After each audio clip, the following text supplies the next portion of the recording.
Hi guys, so I was originally going to record this, but my camera's really poopy, so I think it's going to be better if I just do it this way. Media can influence you in so many ways. It can affect what you watch, what you read, what you wear, even what you listen to. Media has played a very important role in my life, a little more important than I'd like to admit, but here are just 5 of those instances. Number 1. Sugar, spice, and everything nice. These were the ingredients chosen to create the perfect little girl. But Professor Utonium accidentally added an extra ingredient to the concoction, Chemical X. Thus, the Powerpuff Girls were born! Using their ultra superpowers, Blossom, Bubbles, and Buttercup have dedicated their lives to fighting crime and the forces of evil!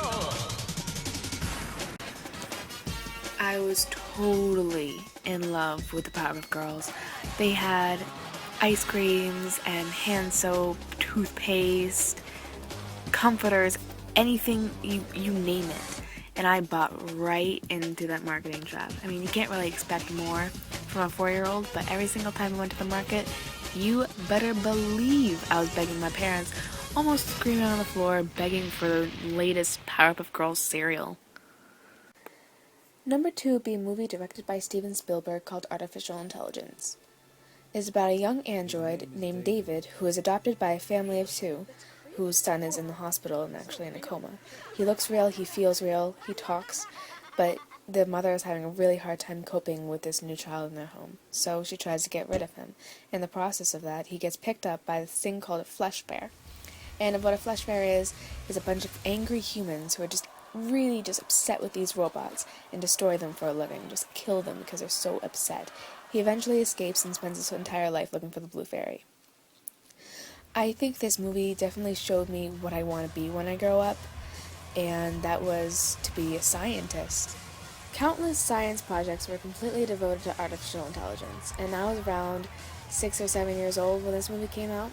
It just struck me so hard that as soon as I saw it, I knew that I wanted to be a scientist. And even though I'm looking currently at a different branch of science, a completely different branch of science, but it still swayed me so much. And I'm not sure if everyone has this epiphany where they see something on TV and they're like, oh my gosh, that's what I want to do when I'm older.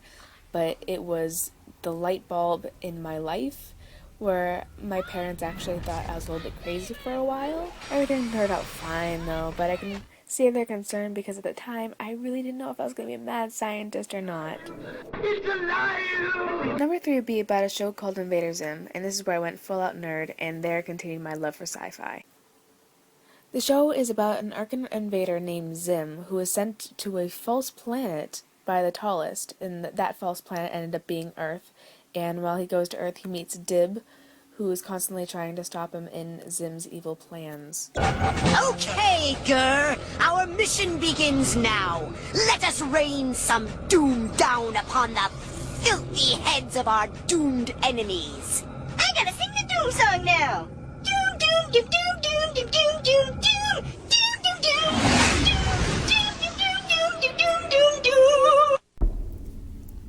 This was another huge obsession of mine. I was in 4th grade at the time when I first started watching it. Every day after school, I would plop myself on the couch and just sit there watching Invader Zim. It started getting really popular once I entered high school, and everyone started wearing the t-shirts, and whenever I'd wear mine, I would have kids shouting at me, "Do you like waffles?" And got really annoying, so I stopped wearing it. And I think this is a great example of how media can just put a bomb on your fandom.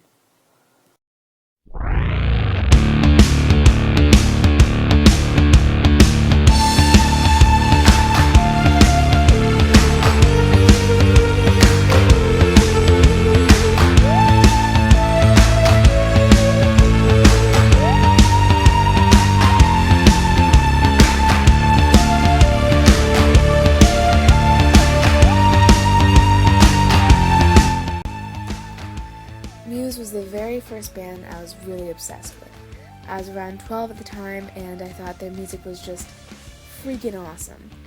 I bought some t-shirts, some band merch, and all of their B-sides. I think I had every single song of theirs on my iPod. Matthew Bellamy incorporated classical music with a lot of rock aspects, which made them really unique and really shaped the music that I listen to now. Another scene, another. And in a weird way, everything seemed to be intertwined because I found out about Muse on an Invader Zim message board on Nick.com because I was super lame and went on Nick.com message boards to talk about fictional characters.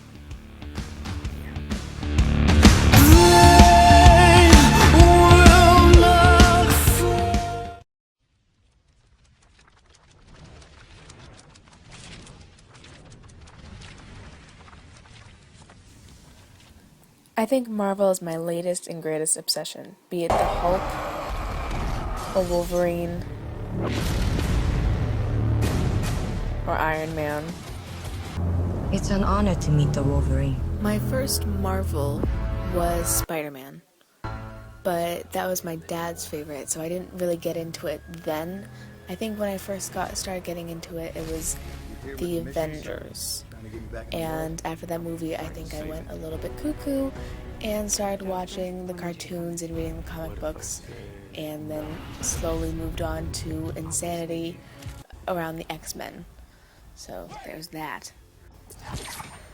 And you think that I might be crazy, and I am a little bit crazy, but if you just immerse yourself in social media with people who love the same thing you do and are in the same fandom, it's like a feeling explosion.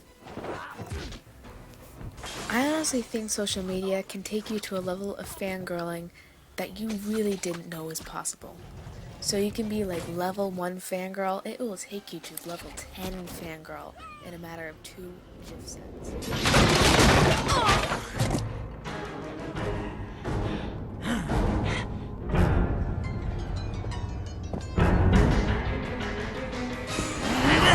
So in conclusion, media can affect us in many ways.